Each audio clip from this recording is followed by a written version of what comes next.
হে তরুণীরা, যুবকেরা, হে আমার মুরব্বিয়ানেরা, বিশ্বনবী সাল্লাল্লাহু কায়নাত একদিন সাহাবীদিগকে ডেকে বললেন, ইয়া সাহাবীরা শুনে রাখো, আমি বিশ্বনবী সাল্লাল্লাহু কায়নাত জানিয়ে দেই, রব্বুল আলামিন আল্লাহ পাক আল্লাহ তাআলা কোরআনে কারীমে ইরশাদ করেছেন, কুল্লু নাফসিন যায়িকাতুল মাউত। এ দুনিয়ার বান্দা বান্দিরা সকলকে একদিন মৃত্যুর স্বাদ চাখতেই হবে। সারা পৃথিবী ব্যাপী মহান আল্লাহ পাক আল্লাহ তাআলা যত নফস যত প্রাণী জগৎকে সৃষ্টি করেছেন, সবার একদিন এই দুনিয়া ছেড়ে বিদায় নিতে হবে।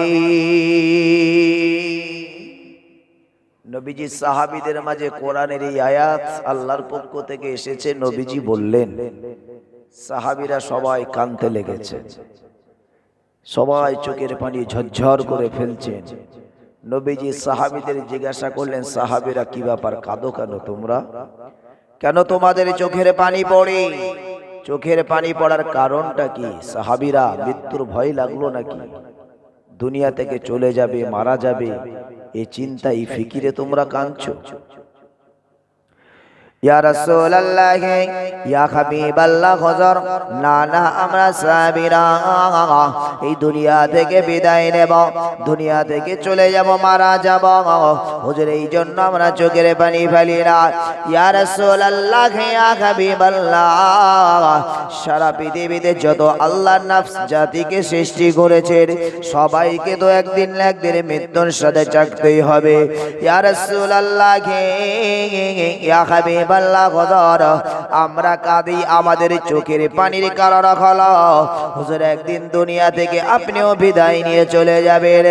ইয়া রাসূলুল্লাহ, ইয়া হাবিবাল্লাহ, হুজুর, তবে আমাদের ঈমান, আমাদের বিশ্বাস, চিরদিন আপনি দুনিয়াতে থাকবেন না, চিরদিন দুনিয়াতে আপনি বাঁচবেন না, একদিন এই দুনিয়া ছেড়ে আপনাকেও তো অবশ্যই যেতে হবে। তবে ইয়া রাসূলুল্লাহ, ইয়া হাবিবাল্লাহ, হুজুর, আমরা যদি দুনিয়া থেকে বিদায় নেই, অসুবিধা নাই, দ্বীনের ক্ষতি হবে না, কোরআনের ক্ষতি হবে না, মহান আল্লাহর রেজাবানদের ক্ষতি হবে না। ইয়া রাসূলুল্লাহ, ইয়া হাবিবাল্লাহ, হুজুর, যদি আপনি দুনিয়া থেকে বিদায় নেন, আমরা সাহাবীরা চোখের পানি ফেলি এই কারণে, আর আপনার জবান থেকে কোরআনের আলোচনা, আল্লাহ আপনার জবান থেকে হাদিসে পাক আমরা আর শুনতে পারব না। ইয়া রাসূলুল্লাহ, ইয়া হাবিবাল্লাহ, হুজুর, এক কথায় দুনিয়া থেকে যদি আপনি বিদায় নিয়ে চলে যান, আর আমরা দুনিয়াতে ওয়াজ নসিহত শুনতে পারব না, এটাই হলো আমাদের আফসোস, এর জন্যই হলো আমাদের চোখের পানি। আমরা কাঁদছি শুধুমাত্র যে আর দুনিয়াতে কোরআনের আলোচনা, নবী আপনার আলোচনার হবে না, এই কারণে আমরা কাঁদছি, হুজুর, এই আলোচনা শুনতে পাবো না বিদায় আমাদের আফসোস। নবীজি বললেন, সাহাবীরা, না, আমি দুনিয়াতে চিরদিন থাকবো না, পৃথিবীতে কেউ থাকেনি, নবী আদম আলাইহিস সালাম থেকে নিয়ে আজ পর্যন্ত যত পৃথিবীতে মানুষ এসেছে, সবাই একের পর এক দুনিয়া থেকে বিদায় নিয়েছে, এটাই হলো আল্লাহর দুনিয়ার সিস্টেম। অতএব প্রতিটা মানব জাতিকেই মৃত্যুর স্বাদ গ্রহণ করতে হবে। তবে সাহাবীরা, আমি চলে গেলেও তোমাদের আফসোস নাই, তবে তোমাদের আফসোস হলো যে আমি চলে গেলে কোরআনের আলোচনা, দ্বীনের আলোচনা আর তোমরা শুনতে পাবে না। টেন্ডেন্সিটা ভাবুন, চিন্তা ভাবনাটা ভাবুন, দ্বীনের আলোচনা শোনার আগ্রহী মনোভাবাপূর্ণ মন যা সাহাবীদের মধ্যে ছিল, তা আজ এই গভীর রাতেও আপনারা সেই রকম একটা মন মানসিকতা নিয়ে সুন্দর একটি দ্বীনি মাহফিল শুনছেন। বিশ্বনবী সরওয়ারে কায়নাত রাসূল পাক সাল্লাল্লাহু আলাইহি ওয়াসাল্লাম 1450-1500 বছর আগে তিনি যে কথা বলেছেন তা আজ বাস্তবে রূপ দিচ্ছে।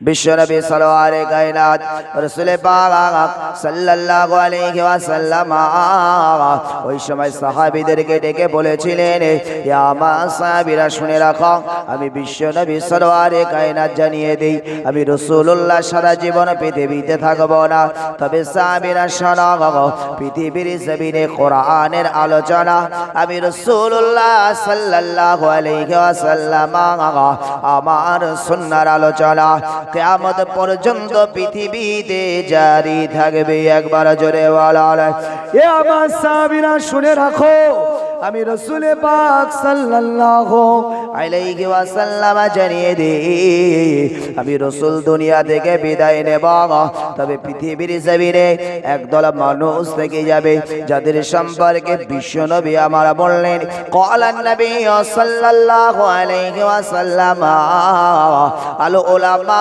ওয়ারাসাতুল আম্বিয়া। হে দুনিয়ার মানুষ শুনে রাখো, পৃথিবীতে আমার ওয়ারিস হিসাবে, আমার পরিবার হিসাবে যারা কিনা আমার দায়িত্ব তারা আদায় করবে, আমি রাসূলুল্লাহ কোরআনের আলোচনা সাহাবীরা তোমাদের মাঝে পেশ করতাম। হে আমার সাহাবীরা, দ্বীনের কথাবার্তা তোমাদের মধ্যে আলোচনা করতাম। পৃথিবীতে একদল আলেম সম্প্রদায় থাকবে যারা কিনা আমি রাসূলুল্লাহ আমার দেওয়া সুন্নাতে নববী অতএব মহান আল্লাহ পাকের আল কোরআন এই আলোচনা তোমাদের মাঝে আমার পরিবার হিসাবে, আমার ওয়ারিস হিসাবে উলামা সম্প্রদায় পৌঁছে দেবে। কিয়ামত পর্যন্ত এই কাজ জারি থাকবে। মহান আল্লাহ পাকের নবী বললেন, কিয়ামত পর্যন্ত এই কোরআনের আলোচনা, দ্বীনের আলোচনা পৃথিবীতে জারি থাকবে। ভাই আমার, দোস্ত আমার, আজ আছে, কাল থাকবে, কিয়ামত পর্যন্ত থাকবে। ভাই আমার, দোস্ত আমার, সেই বিশ্ব নবীর রেখে যাওয়া বাণী আজ তা আমরা আজকের এই দিনী মাহফিলে বসে বসে আমরা তা প্রমাণ দিতে চলেছি। বিশ্বনবী সরওয়ারে কায়নাত রাসূল পাক সাল্লাল্লাহু আলাইহি ওয়াসাল্লাম বললেন, সাহাবীরা শোনো, যেখানে কোরআনের আলোচনা, দ্বীনের আলোচনা, শিক্ষার আলোচনা হয়, সেই মাহফিলটি অন্যান্য নফল ইবাদতের থেকে অনেক গুরুত্বপূর্ণ। একটু জোরে বলুন সুবহানাল্লাহ। সাহাবীদেরকে ডেকে বিশ্বনবী সরওয়ারে কায়নাত রাসূল পাক সাল্লাল্লাহু আলাইহি ওয়াসাল্লাম বললেন, হে আমার সাহাবীরা শুনে রাখো, পৃথিবীর জমিনে যেখানে দ্বীনের আলোচনা হয়, কোরআনের আলোচনা হয়, আমি রাসূল পাক জানিয়ে দিই, সেখানে যদি কেউ জ্ঞান পিপাসিত হয়ে শিক্ষা অর্জনের নেশায়, জ্ঞান সঞ্চয়ের নেশায় ছাত্র হিসাবে, তলাবা হিসাবে বসে যায়, হে আমার সাহাবীরা শুনে রাখো, আমি রাসূল পাক সাল্লাল্লাহু আলাইহি ওয়াসাল্লাম জানিয়ে দিই, যদি তারা অল্প সময় সেই দ্বীনের মাহফিলে আলোচনা শুনে, আর আমি রাসূল পাক জানিয়ে দিলাম, আর একজন মানুষ যদি সারা রাত ধরে নফল নামাজে মশগুল থাকে, আমি বিশ্বনবী জানিয়ে দিলাম, ওই অল্প সময় তাদের দ্বীনের মাজলিসে জ্ঞান শিক্ষার নিয়াতে যদি বসে, ওই সমতুল্য সারা রাত নফল নামাজের থেকে বেশি হয়ে যায়। হে তরুণেরা, যুবকেরা, আসলে শিক্ষার একটা মান আছে। ভাই আমার, দোস্ত আমার, আপনাকে আমাকে বুঝতে হবে, এই পৃথিবীর জমিনে মহান আল্লাহ রাসূল দ্বারা আমাদের কাছে যে গাইড বুক পাঠিয়েছেন, সেই গাইড বুকটার নাম হলো আল কোরআন। কোরআনুন হাকিম, কোরআনুম মাজিদ, যে রব্বুল আলামিন আল্লাহ এই কোরআন শরীফের ভিতরে 6666টি আয়াত দিয়েছেন। অসংখ্য আমার আল্লাহ এই কোরআনের ভিতরে লফজ দিয়েছেন, শব্দ দিয়েছেন, অসংখ্য মহান আল্লাহ হরফ দিয়েছেন, অক্ষর দিয়েছেন। ভাই আমার, দোস্ত আমার, এই কোরআন শরীফ বিশ্ব নবী সরওয়ারে কায়নাত রাসূল পাক সাল্লাল্লাহু আলাইহি ওয়াসাল্লামের উপর দীর্ঘ 30 বছর ধরে নাজিল হয়েছে। ভাই আমার, দোস্ত আমার, এই কোরআন শরীফের সর্বপ্রথম আমার আল্লাহ যখন সূচনা করেছিলেন, স্থানটা ছিল মহান আল্লাহ পাক আল্লাহ তাআলার নবী প্রিয় নবী মুহাম্মদুর রাসূলুল্লাহ সাল্লাল্লাহু আলাইহি ওয়াসাল্লাম জাবালে নূর পাহাড়, যেখানে বিশ্ব নবী আমার আল্লাহ পাকের ধ্যানে মগ্ন থাকেন, সেই জাবালে নূর পাহাড়ে মহান আল্লাহ পাক কোরআন শরীফের সর্বপ্রথম সূচনা করেছিলেন। রব্বুল আলামিন আল্লাহ পাক বিশ্ব নবীর দরবারে আল্লাহর মালাইকা ফেরেশতা হযরত জিবরিল আমিন আলাইহিস সালাতু ওয়াস সালাম কে পাঠিয়ে দেন। হে তরুণেরা, যুবকেরা, হে আমার মুরব্বিয়ানেরা, বিশ্ব নবী আমার জাবালে নূর পাহাড়ে রয়েছেন আল্লাহর মালাইকা ফেরেশতা হযরত জিবরিল আমিন আলাইহিস সালাতু ওয়াস সালাম বিশ্ব নবীর সম্মুখে চলে এলেন। সামনে এমনি করে হাওয়া বাতাসের মধ্যে ভেসে ভেসে হযরত জিবরিল আমিন কথা বলতে যান। বিশ্ব নবীকে দেখে বললেন, হে ইয়া আখি মুহাম্মদ ইকরা, হে ভাই মুহাম্মদ আপনি পড়ুন। ভাই আমার, দোস্ত আমার, বিশ্ব নবী আমার বললেন, হে আমার ভাইকে পথিক আমি আপনাকে চিনি না, তবে আমি বিশ্ব নবী মুহাম্মদ মুস্তাফা সাল্লাল্লাহু আলাইহি ওয়াসাল্লাম আমি লেখা পড়া জানি না। ওই সময় হযরত জিবরিল আমিন আলাইহিস সালাতু ওয়াসাল্লাম আবার বিশ্ব নবীকে বুকের ভিতরে জড়িয়ে ধরলেন, মুআনিকা করে বিশ্ব নবীকে ছেড়ে দিয়ে আবার বললেন, ইয়া আখি মুহাম্মদ ইকরা, ভাই মোহাম্মদ আপনি পড়ুন ইকরা। বিশ্ব নবী আমার বললেন, আমি উম্মি। আবার বিশ্ব নবীকে বুকের ভিতরে জড়ানো হলো। আবার বিশ্ব নবী সাল্লাল্লাহু আলাইহি ওয়াসাল্লামকে ডেকে বললেন, ইয়া আখি মুহাম্মদ ইকরা। নবী তৃতীয়বার বললেন, উম্মি। হযরত জিবরিল আমিন আলাইহিস সালাতু ওয়াস সালাম আমার আপনার নবী তো জাহানের নবী বিশ্ব নবী মুহাম্মদুর রাসূলুল্লাহ সাল্লাল্লাহু আলাইহি ওয়াসাল্লাম হুজুরকে তৃতীয়বার আবার বুকের ভিতরে জড়িয়ে ধরেছেন, একটু চেপে মুআনিকা করে ছেড়ে দিলেন। এবার বিশ্ব নবী আমার পড়তে লেগেছেন, ইকরা বিসমি রাব্বিকাল্লাযী খলাক। একবার জোরে বলুন। ভাই আমার, দোস্ত আমার, কোরআনের সর্বপ্রথম সূচনা হলো ইকরা দ্বারা। ইকরা মানে পড়ুন, ইকরা মানে শিখুন, ইকরা মানে জানুন। ভাই আমার, দোস্ত আমার, আমরা নামাজ পড়ি, নামাজ আল্লাহর ইবাদত, রোজা হলো আল্লাহর ইবাদত, দান হলো আল্লাহর ইবাদত, হজ হলো আল্লাহর ইবাদত, যাকাত করা, যাকাত দেওয়া আল্লাহর ইবাদত, এমনি করে কোরআন তেলাওয়াত করা আল্লাহর ইবাদত। ভাই আমার, দোস্ত আমার, তবে মনে রাখতে হবে কোরআনের সর্বপ্রথম যে সূচনা সেটা ছিল প্রথম পড়ুন। আগে বলা হয় নাই তোমরা নামাজ আদায় করো, রোজা আদায় করো, হজ আদায় করো।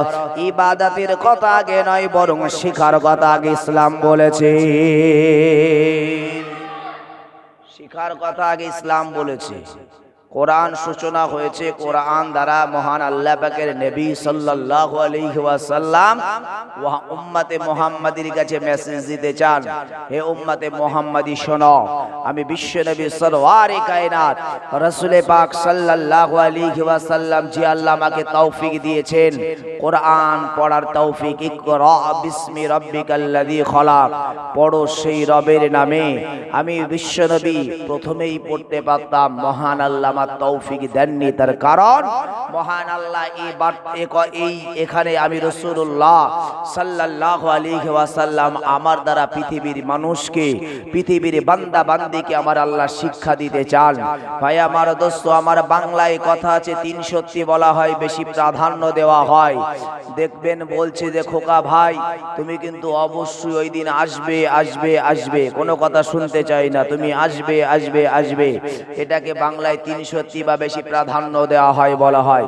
ভাই আমার, দোস্ত আমার, বিশ্ব নবীর উপরে কোরআন শরীফের এই তিনবার বলার পিছনে নবীজি সাল্লাল্লাহু আলাইহি ওয়াসাল্লাম উম্মতকে শিক্ষা দিতে চাইলেন, উম্মত মহান আল্লাহ পাক আল্লাহ তাআলা তোমাদেরকে, আমি রাসূল আমাকে দিয়ে শিক্ষা দেয়, তোমরা আগে লেখাপড়া করো, আগে তোমরা জানো, আগে তোমরা শেখো।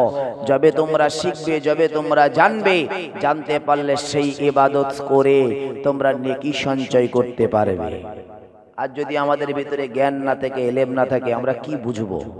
কোনো জ্ঞান আমাদের ভিতরে যদি না থাকে আমরা কি শিখবো? হে তরুণেরা, যুবকেরা, হে আমার মুরব্বিয়ানেরা, পৃথিবীর জমিনে যদি আমরা না জানতে পারি, জ্ঞান যদি না থাকে, আলা আলিমুনা কুল্লুহুম হালিকুনা ইল্লাল আলিমুন, দুনিয়াতে যদি কেউ আমরা না জানতে পারি, না ইলম অর্জন করতে পারি, না যদি আমরা আলেম হতে পারি, আমাদের কোনো দাম নাই আলেম ছাড়া। পৃথিবীতে সব মানুষ বেকার, বরবাদ বরবাদ বরবাদ। ভাই আমার, দোস্ত আমার, ওই জন্য আমাদের সবাইকে সর্বপ্রথম আলেম হতে হবে। নামাজ পড়বেন, আপনি নামাজের পাটিতে দাঁড়িয়ে কি পড়বেন এটা জানা হলো জ্ঞান। ভাই আমার, দোস্ত আমার, নামাজে আপনি নিয়াত করবেন, নিয়াত জানাটা হলো জ্ঞান। সূরা কিরাত পড়বেন, এগুলো পড়া হলো জ্ঞান। ভাই আমার, দোস্ত আমার, রুকু সিজদা করবেন, তাসবিহ করবেন, এগুলো হলো জ্ঞান। কয় রাকাত নামাজ, এটা হলো জ্ঞান। কখন আপনি বৈঠক করবেন, এটা আপনার জ্ঞান। শেষের 2 রাকাতে অথবা 1 রাকাতে ফরজ নামাজগুলিতে খালি সূরা ফাতিহা পড়তে হবে, জানতে হবে, এটা হলো আপনার জন্য জ্ঞান। ভাই আমার, দোস্ত আমার, এই জ্ঞান যতক্ষণ পর্যন্ত না থাকবে, ততক্ষণ পর্যন্ত বিশ্ব নবী সরওয়ারে কায়নাত রাসূল পাক সাল্লাল্লাহু আলাইহি ওয়াসাল্লাম বললেন, হে আমার উম্মত উম্মতিরা, ইলম যদি তোমাদের ভিতরে না থাকে, ইলম দেখে ওই আমলগুলো বেকার হয়ে যাবে, বরবাদ হয়ে যাবে। ইলমগুলো বেকার হয়ে যাবে, বরবাদ হয়ে যাবে। ভাই আমার, দোস্ত আমার,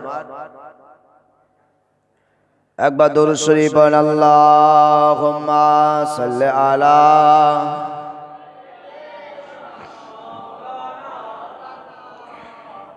ওয়ালা আলি সাইয়্যিদিনা।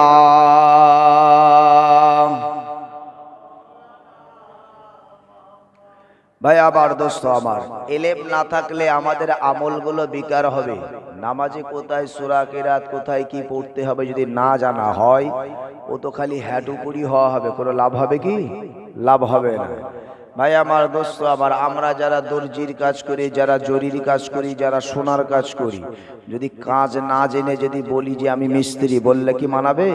কাজ জানতে হবে, তবেই তো না।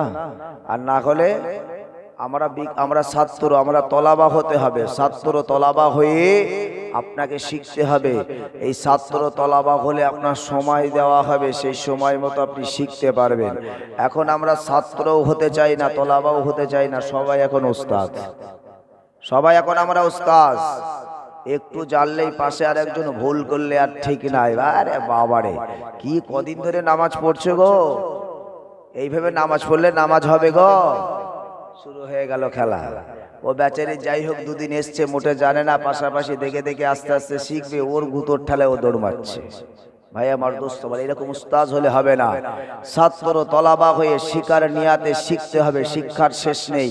আমি আজকে স্টেজে বসেছি বলে আমি বিরাট বড় আলেম, বিরাট বড় জ্ঞানী, বিরাট বড় শিক্ষিত বলে যদি আমি দাবি করি, এটা আমার জন্য ভুল। কারণ বিশ্ব নবী সাল্লাল্লাহু কায়নাত বলেছেন, পৃথিবীতে মহান আল্লাহর ইলমটা হলো একটা সাগরের ন্যায়। আর এই সাগর থেকে একটা আকাশের উড়ান্ত পাখি ঠোঁট দিয়ে কতটুকু পানি তুলতে পারে, যতটুকু উড়ান্ত একটি পাখি ঠোঁট দিয়ে পানি তুলতে পারে, পৃথিবীতে যারা বিরাট বড় বড় আলেম বলে দাবিদার, বিরাট বড় শিক্ষিত জ্ঞানী বলে দাবিদার, ঠিক একটা সাগর থেকে ওই পাখিটি যতটুকু পানি তুলতে পেরেছে, এর থেকে বেশি বড় আলেম তিনি নন।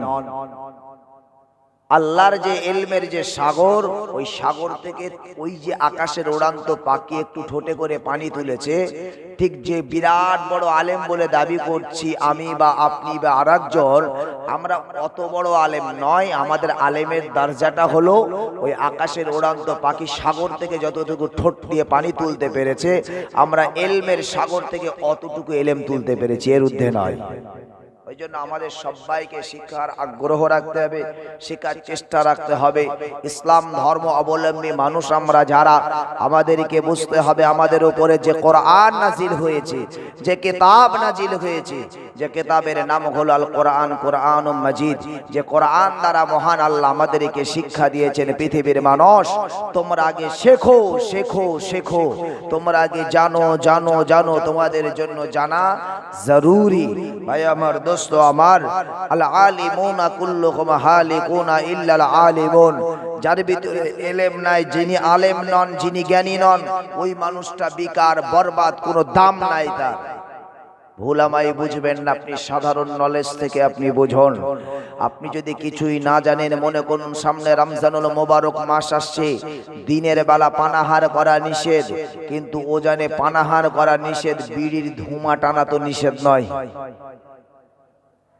খালি পানাহার নিষেধ, বিড়ির ধোঁয়া তো পানি জাতীয় নয় বা অন্য কোনো খাদ্য জাতীয় নয়, তাহলে বিড়ি টানলে অসুবিধা কি আছে? খৈনি খাওয়া, আমি তো খৈনি খাচ্ছি না, খৈনিটা খালি মুখে রাখছি, আমি বোঝানোর জন্য বলছি, বলছি না এই ভুল আপনারা করেন। আলহামদুলিল্লাহ, আপনারা অনেক জাননেওয়ালা। তো জ্ঞান এলেম আমাদের দরকার। যদি আমার ওই এলেমটুকু না থাকে, আমি সারাদিন না জেনে বিড়ি দমদাম 2-5 প্যাকেট উড়িয়ে দেবো, কারণ আমি পানাহার তো করিনি, খালি ধোঁয়াটা টেনেছি। পানাহার করিনি, ধোঁয়া টেনেছি, তাহলে রোজার তো কোনো ক্ষতি হওয়ার কথা না। এটা আমার যদি এই রকম জ্ঞান থাকে, এই রকম শিক্ষা থাকে, তাহলে তো আমার রোজা শেষ। হে তরুণেরা, যুবকেরা, বিশ্বনবী সরওয়ারে কায়নাত রাসূল পাক সাল্লাল্লাহু আলাইহি ওয়াসাল্লাম শিক্ষার মান দিতে দিতে তিনি বিশ্বনবী আমার বুখারী শরীফের হাদিসে বলেছেন, ক্বালান নবী সাল্লাল্লাহু আলাইহি ওয়াসাল্লাম খায়রুকুম মান তাআল্লামাল কুরআনা ওয়া আল্লামা। হে দুনিয়ার মানুষ, মনে রাখো, আমি রাসূল পাক সাল্লাল্লাহু আলাইহি ওয়াসাল্লাম জানিয়ে দিই, যারা পৃথিবীতে কোরআনের শিক্ষা দেয় এবং কোরআন যারা শেখে, এই মানুষগুলো হলো দুনিয়ার বুকে সব থেকে উত্তম। হে তরুণেরা, যুবকেরা, এই রকম কোরআনের মাজলিসে বসা যেমন আমি আল্লাহর দরবারে উত্তম, আমার সাথে সাথে মহান আল্লাহ পাকের নবী সার্টিফিকেট দিলেন, আপনারাও সবাই সেই উত্তম ব্যক্তিদের মধ্যে। খালি তাই নয়, বিশ্বনবী আমার আর এক ধাপ আগে আপনাদেরকে বুলন্দ করেছেন। বিশ্বনবী সরওয়ারে কায়নাত রাসূল পাক সাল্লাল্লাহু আলাইহি ওয়াসাল্লাম বললেন, হে আমার উম্মত উম্মতিরা, মনে রাখো, দুনিয়ার জিন্দেগিতে যারা ছাত্র হয়ে থাকবে, যারা তলাবা হয়ে থাকবে, যারা জ্ঞান পিপাসিত হবে, এই সমস্ত তলাবারা মহান আল্লাহর দরবারে এত সম্মানিত। ওই সমস্ত তলাবাদেরকে মহান আল্লাহ পাক আল্লাহ তাআলা এত ইজ্জত দিয়েছেন। আল্লাহর রহমতের ফেরেশতা, যাদের কোনো গুনাহ নাই, যাদের জীবনে কোনো পাপ নাই, সেই আল্লাহর রহমতের ফেরেশতারা তাদের পায়ের নিচে ডানা বিছিয়ে দেয়। একটু জোরে হয় না? হে তরুণেরা, যুবকেরা, আজকের দিনে আপনারা যারা এই কোরআনের আলোচনা শোনার জন্য, দিনের আলোচনা শোনার জন্য এসেছেন, ভাই আমার, দোস্ত আমার, এই তলাবা হবার কারণে, ছাত্র হবার কারণে ঘর থেকে আপনারা যখন এসেছেন, ভাই আমার, দোস্ত আমার, আপনাদের পায়ের তলায় আল্লাহর রহমতের ফেরেশতারা ডানা বিছিয়ে দিয়েছেন। ভাই আমার, দোস্ত আমার, ওই জন্য সবসময় তলাবা হয়ে থাকা, তলাবা হয়ে জানার ইচ্ছে পোষণ করা। যেমন আপনি দুনিয়াতে একজন সম্মানিত হবেন, আখিরাতে মহান আল্লাহর দরবারে আপনি একজন দামি বান্দা হয়ে যাবেন। হে তরুণেরা, যুবকেরা, হে আমার মুরব্বিয়ানেরা, ভাই আমার, দোস্ত আমার, ওই জন্য আমাদের সকলের জ্ঞান সঞ্চয় করার টেন্ডেন্সি তৈরি করতে হবে। ভাই আমার, দোস্ত আমার, যদি আমাদের ইলম না থাকে, তাহলে আমরা বরবাদ হয়ে যাব। আবার আমাদের মধ্যে এক শ্রেণীর মানুষ আছে যারা কম বেশি কিছু জানে, আবার তারা সেগুলো আমল করে না। ভাই আমার দোস্ত আমার, ওই সমস্ত মানুষদের সম্পর্কে বলা হলো আল আলিমুনা কুল্লুহুম হালিকুনা ইল্লাল আমিলুন। দুনিয়ায় এক শ্রেণীর আলেম আছে যারা জ্ঞানী মানুষ, যারা জাননেওয়ালা, যারা শিক্ষা অর্জন করেছে, কিন্তু ওই মানুষগুলো জীবনে আমল করে নাই। হে তরুণেরা, যুবকেরা, হে আমার মুরব্বিয়ানেরা, ওই মানুষগুলো সম্পর্কে বিশ্বনবী আমার বলেছেন ওই আলেমের কোনো মূল্য নাই, ওই শিক্ষার কোনো দাম নাই, ওই জ্ঞানের কোনো দাম নাই। এবার যদি সাধারণ নলেজ থেকে বলি ভাই আমার দোস্ত আমার, মনে করুন আপনার গ্রামের কোনো একজন মৌলানা সাহেব, এখন সে বাড়িতে গিয়ে বাপ মাকে পিটায়, বাপ মাকে গালি দেয়। আপনি ভাই আমার দোস্ত আমার দূর থেকে কি ভাববেন? মনে মনে হায় রে, কি ছেলেকে আলেম বানালো, ও আলেম না জালেম? বলবেন না? বলবেন না? আসলে যিনি জ্ঞানী হবে সেই মানুষটার কাজও হবে জ্ঞানের উপরে আমল করা। আর যে মানুষটা জ্ঞানের উপরে আমল করবে না, আপনি যদি সাধারণ নলেজ থেকেও আপনি বিবেচনা করেন, ওই মানুষটার আপনার কাছেও চারা না পয়সা মূল্য নাই। বলছে দেখো কত টাকা পয়সা খরচ করে মাস্টার করেছে, কত টাকা পয়সা খরচ করে ডক্টর করেছে। আজ মা বাপকে চেনে না, ও ডাক্তার, ও শিক্ষার কোনো মূল্য আছে? কিসের ডাক্তারও, কিসের মাস্টারও, কিসের আলেমও, কিসের ইমামও? বলে না? বলে না? দুনিয়াতে মহান আল্লাহ পাক আল্লাহ তাআলা আমাদেরকে সৃষ্টি করেছেন, আর আমরা বিভিন্ন ক্যাটাগরিতে ভাগ হয়ে গেছি। কিছু কিছু মানুষ তো আমরা আছি, আমরা জাহিল মূর্খ, শেখার চেষ্টাও করি না, শেখার আগ্রহ তৈরি করি না, সারা জীবন মূর্খ হয়ে থাকতে চাই। ভাই আমার দোস্ত আমার, তবে এইখানে আমার আর একটা কথা বলার, আমরা সাধারণ মূর্খ মানুষ যারা, তাদের মুখ থেকে আমার শোনা জানা, ভাই আমার দোস্ত আমার, ওদেরকে প্রশ্ন করলে ওরা আবার মাঝে মাঝে জবাব দেয় আমরা মূর্খ মানুষ, আমাদের জন্য অনেক ভুল হতে পারে। আমরা মূর্খ মানুষ, আমরা ভুল করলে আল্লাহ মাফ করে দেবে। আমরা মূর্খ মানুষ, আমরা কিছু জানি না, আমাদের ভুল হলে আল্লাহ মাফ করবে। হে তরুণেরা, যুবকেরা, হে আমার মুরব্বিয়ানেরা, কিছু কিছু মূর্খ মানুষ বলে কিয়ামতের দিনে ময়দানে মাহশরে যারা শিক্ষিত মানুষ তারা ধরা পড়ে যাবে। আমরা মূর্খ মানুষ আল্লাহর কাছে ডেকে বলবো হে আমার রব, হে আমার মালিক আল্লাহ, আমি দুনিয়ায় মূর্খ ছিলাম আল্লাহ, আমি বেশি কিছু জানতাম না, যা জানতাম তাই আমল করেছি। বলছে আমাদের কবরে গিয়ে কিয়ামতের দিনে আমাদেরকে বেশি হিসাব দিতে হবে না, যারা যত শিক্ষিত তাদের তত হিসাব দিতে হবে না। ভাই আমার দোস্ত আমার, ভুল বুঝবেন না, ব্যাখ্যাটা একটু উল্টো হয়ে যায়। দুনিয়াতে যার যত সম্পদ তার তত হিসাব করা, তার তত হিসাব বেশি, আর যার যত সম্পদ কম তার তত হিসাব কম। লেখাপড়া কম বলে হিসাব কম নয়, বেশি শিক্ষিত মানুষের হিসাব বেশি তা নয়, বরং ভাই আমার দোস্ত আমার মনে রাখবেন, ময়দানে মাহশরে যারা মূর্খ হয়েছে, যারা দুনিয়াতে জাহিল বলে পরিচয় পায়, এই মানুষগুলোর জন্য কিয়ামতের দিনে ময়দানে মাহশরে হাসরের দিনে দুইটা প্রশ্ন আল্লাহ করবেন। আর যারা দুনিয়াতে জ্ঞানী ছিল, আলেম ছিল, শিক্ষিত ছিল, এদের জন্য কিয়ামতের দিনে একটা প্রশ্ন হবে। ভাই আমার দোস্ত আমার, যিনি আলেম জ্ঞানী মানুষ, জাননেওয়ালা মানুষ, তার কাছে আল্লাহ বলবে বান্দা কেন তুমি করো নাই? ও বলবে আল্লাহ সব আমি ভুল করেছিলাম, আমি আপনার সাথে নাফরমানি করেছি। ও এক কথায় মেনে নেবে। আর মূর্খ প্রথমেই যখন বলবে আমার আল্লাহ, হে বান্দা বলো তুমি কেন দুনিয়াতে আমল করো নাই? বলছে আল্লাহ এত গুরুত্ব, এত মজা, এত লোভ, এত লালসা এর ভিতরে রয়েছে, আমি জানতাম না।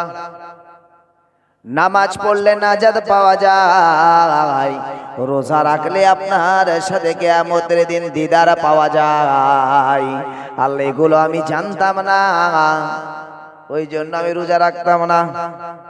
ভাই আমার দোস্ত আমার, ভুল আমায় বুঝবেন না। মূর্খ যখন কিয়ামতের দিনে আল্লাহর সম্মুখীন হবে, আল্লাহ বলবে বান্দা আগে বলো তুমি কেন শিখো নাই? তুমি কেন শিখোনি? পৃথিবীতে কি শেখার অভাব ছিল? তোমার গ্রামের ইমাম সাহেব ছিল নি? হে হে আল্লাহর বান্দা বলো, আমি জিজ্ঞাসা করি তুমি বলো বান্দা, দুনিয়াতে কি কোনো আলেম ছিল না? হে দুনিয়ার বান্দা তুমি বলো, দুনিয়াতে কি কোথাও দিনের মাহফিল হতো না? সেখানে কি বসো নাই? মসজিদে জুমার দিনে কি ইমাম সাহেব বায়ান করতো না? একে একে একে একে প্রশ্নের সম্মুখীন আপনাকে আমাকে হতে হবে ভাই আমার দোস্ত আমার। তাই মূর্খের জন্য প্রথমে জিজ্ঞাসা করা হবে, হে বান্দা তুমি কেন শেখো নাই? দ্বিতীয়ত হলো তুমি কেন আমল করো নাই?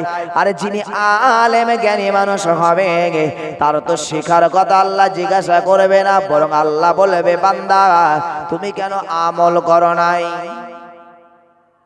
পয়েন্ট, আমাদের সমস্যাগুলো কোথায় বোঝেন?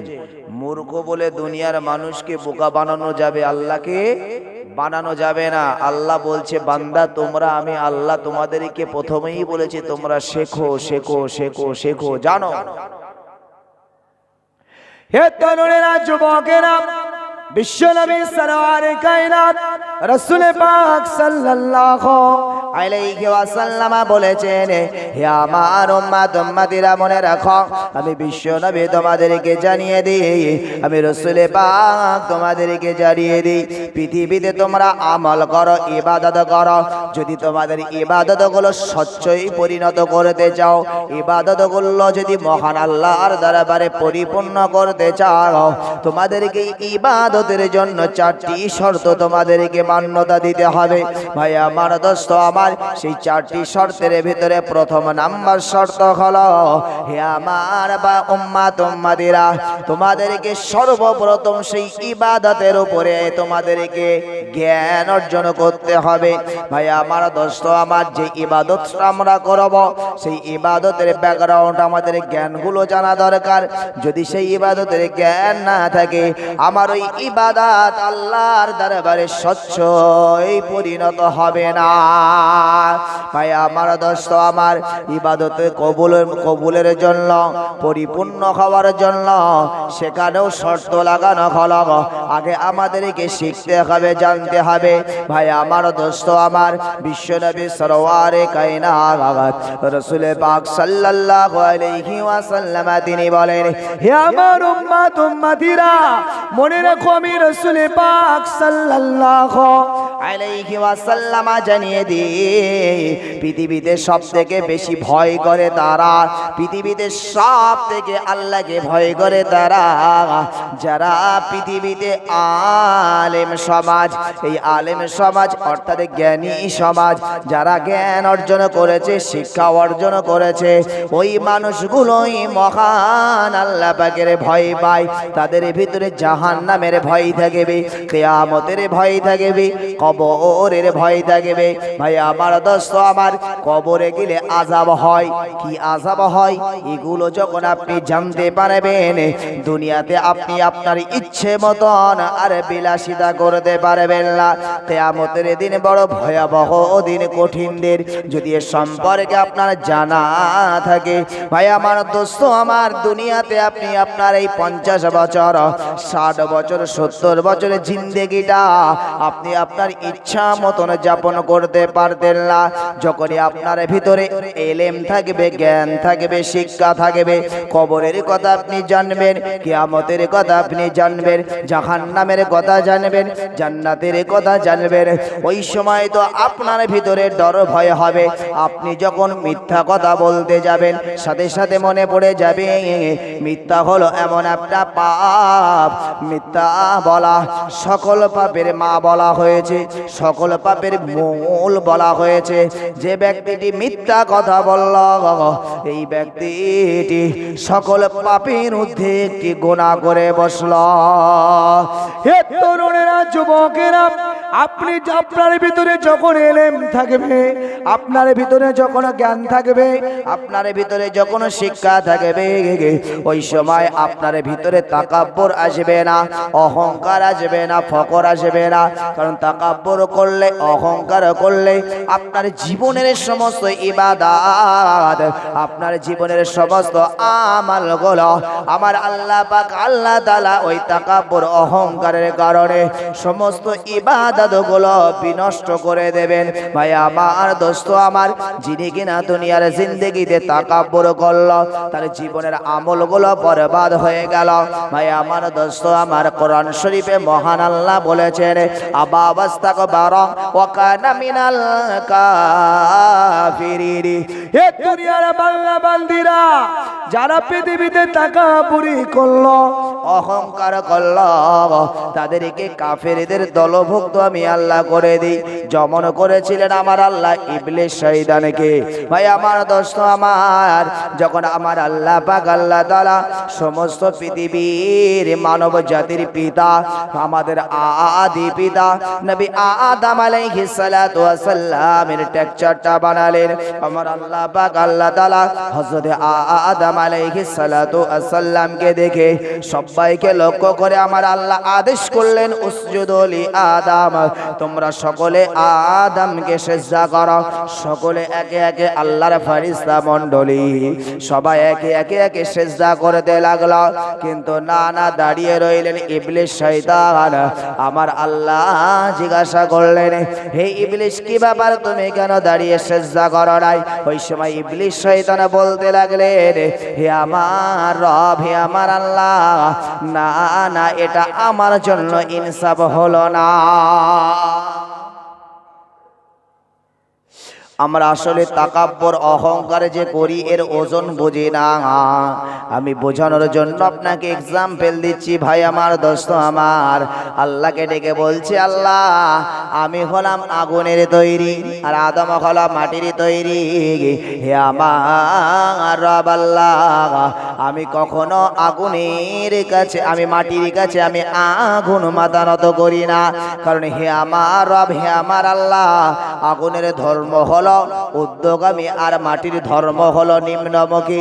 উপর থেকে মাটি ছাড়লে মাটি নিচের দিকে যায়, আর আগুনকে জ্বালালে আগুনের শিখাটা উপরের দিকে যায়। হে আমার রব আল্লাহ, আমি আদম আলাইহিস, আমি ইবলিস শয়তান, আমাকে আপনি আমার সাথে ইনসাফ করলেন না, বেইনসাফি করলেন। ওই সময় আমার রব আমার আল্লাহ ইবলিসকে ডেকে বলেছিল, আবা ওয়াস্তাকবারা ওয়া কানা মিনাল কাফিরিন, তুমি তাকাব্বুর করেছো, অহংকার করেছো, ফকর করেছো। হে ইবলিস, বেরিয়ে যা, বেরিয়ে যা, আমি তোকে ইসলাম থেকে খারিজ করে দিলাম, আমি কাফেরদের দলভুক্ত করে দিলাম। সে আয়াত আজও কোরআনে আছে, নবীর উপরে নাজিল হয়েছে, কিয়ামত পর্যন্ত আয়াত দুনিয়াতে থাকবে। ভাই আমার দোস্ত আমার, মহান আল্লাহ পাক এই আয়াত দ্বারা আমাদেরকে শিক্ষা দিতে চাইলেন, হে দুনিয়ার বান্দা বান্দিরা, তোমরা তাকাব্বুর করো না, অহংকার করো না। এই সিফাতটা হলো ইবলিসের সিফাত, এই গুণটা হলো ইবলিসের গুণ। আমি আল্লাহ যদি তোমাদের তাকাব্বুরি করার কারণে যদি তোমাদের উপরে গুসা হয়ে যায়, রেগে যায়, আমি রব্বুল আলামিন আল্লাহ পাক আল্লাহ তাআলা তোমাদের কেউ কাফেরদের দলভুক্ত বানিয়ে দেব। যদি তাকাব্বুর করলে আল্লাহ নারাজ হয়ে তাকে যদি অহংকারীদের মধ্যে সাব্যস্ত করে আল্লাহ যদি তাকে কাফেরদের দলভুক্ত করে দেয়, জীবনের আমলের কোনো মূল্য আছে ভাই? ওই জন্য আমাদেরকে এই জ্ঞানগুলো তো জানতে হবে, এই শিক্ষাগুলো তো আমাদেরকে নিতে হবে। হে সোনামানিকেরা, জওয়ানেরা, হে আমার মুরব্বিয়ানেরা, মহান আল্লাহ পাকের নবী বললেন, হে আমার উম্মত উম্মতিরা, মনে রাখো, আমি রাসূল পাক সাল্লাল্লাহু আলাইহি ওয়াসাল্লাম জানিয়ে দিলাম, পৃথিবীতে তোমরা মানুষকে হত্যা করবে না, কোন মুমিনকে তোমরা হত্যা করবে না। হে আমার উম্মত উম্মতিরা, মনে রাখো, যদি কোন আমার গুনাহগার উম্মত উম্মতিকে তোমরা হত্যা করে থাকো, একটা একটা মোমেনকে যদি হত্যা করে থাকো, আমি বিশ্ব নবী জানিয়ে দিলাম সারা পৃথিবীর মোমেনদেরকে হত্যা করলে যে গুনাহ যে পাপ হয়, সেই পাপ একটা হত্যার বিনিময় তোমাদের নামায় লেখা হবে। একবার যদি আমরা একটু ভাবি ভাই আমার দোস্ত আমার, আমরা অনেকেই আছি কুত্তা বিড়ালকে মেরে আমরা চোখের পানি ফেলি। কুত্তাকে যদি আমরা সত্যি ইচ্ছা করি মেরে ফেলি, বিড়ালকে মেরে ফেলি, মনের ভিতরে আমাদের যন্ত্রণা শুরু হয়, হায়রে একটা অবলা জন্তুকে আমি মেরে ফেললাম। কিন্তু আমাদের মধ্যেই আবার এক শ্রেণীর মানুষ আছে, কুকুর বিড়াল তো দূরের কথা, ভাই ভাইকে মারতেও দ্বিধা করে না। কথা ঠিক না বল? আগামীতেই আসছে আমাদের সম্মুখে ইলেকশন। আমি ইলেকশনের কথা বলছি না, তবে এই ইলেকশন হলো এমন নোংরা জায়গায় পৌঁছে গেছে ভাই আমার দোস্ত আমার, এই রাজনীতি এমন একটা নোংরা জায়গায় পৌঁছে গেছে, ভাই ভাইয়ের ভিতরে অশান্তি, বাপ বেটার ভিতরে অশান্তি, প্রতিবেশীর ভিতরে অশান্তি, কত মানুষের জীবন নিয়ে টানাটানি। কথা ঠিক না বল? ভাই আমার দোস্ত আমার, কিয়ামতের দিনে কিভাবে আপনি হিসাব দেবেন চিন্তা করুন ভাই আমার দোস্ত আমার। ওই জন্য আমাদের ভিতরে এলেম থাকা জরুরি। এই এলেম যদি আমাদেরকে থাকতো ভাই আমার দোস্ত আমার, একটা মানুষকে হত্যার আগে চিন্তা করতাম, তাকাব্বুর করার আগে চিন্তা করতাম, মিথ্যা কথা বলার আগে চুরি আমরা ভাবতাম ভাই আমার দোস্ত আমার, কিয়ামতের দিনে ময়দানে মাহশরে আল্লাহর দরবারে কিভাবে হিসাব দেব, কিভাবে জবাব দেব, আমাদের দিমাগ আমাদের মাথায় এ চিন্তা আসত ভাই আমার দোস্ত আমার। তাই বিশ্বনবী বলেছেন, হে আমার উম্মত উম্মতিরা মনে রাখো, তারাই তো সব থেকে আল্লাহকে বেশি ভয় করে যাদের ভিতরে আছে এলেম, যাদের ভিতরে আছে জ্ঞান, যাদের ভিতরে আছে শিক্ষা। কথা ঠিক না বল? আমাদের জানার দরকার। মসজিদ হয়েছে আলহামদুলিল্লাহ। আপনাদের কাছে আমার অনুরোধ ভাই আমার দোস্ত আমার, এই মসজিদে সুন্দর একটা বসার ব্যবস্থা হয়েছে। বুড়োরা আছেন, আমার যুবকেরা আছেন, ছোট ছোট বাচ্চারা আছে। যদি এখন সব জায়গায় সজাগ, ছোট ছোট বাচ্চাদের মক্তব চালু হয়েছে, সব লেখাপড়া করার সুযোগ হচ্ছে ভাই আমার দোস্ত আমার। তবে যারা বয়স্ক মানুষ আছেন, যারা মধ্যবয়স্ক আমার যুবক ভাইয়েরা আছেন, সবাই একটা শিক্ষার একটা প্রতিষ্ঠান তৈরি করবেন মসজিদে বসে বসে ইমাম সাহেবের কাছে হক। যদি ইমাম সাহেবের দ্বারা সম্ভব না হয়, সবাই মিলে কিছু অর্থ তুলে একটা ভালো আলেমকে রেখে ভাই একটা করে সময় আমাদের পিছনে সময় দেন, কিছু জানা বোঝা হক।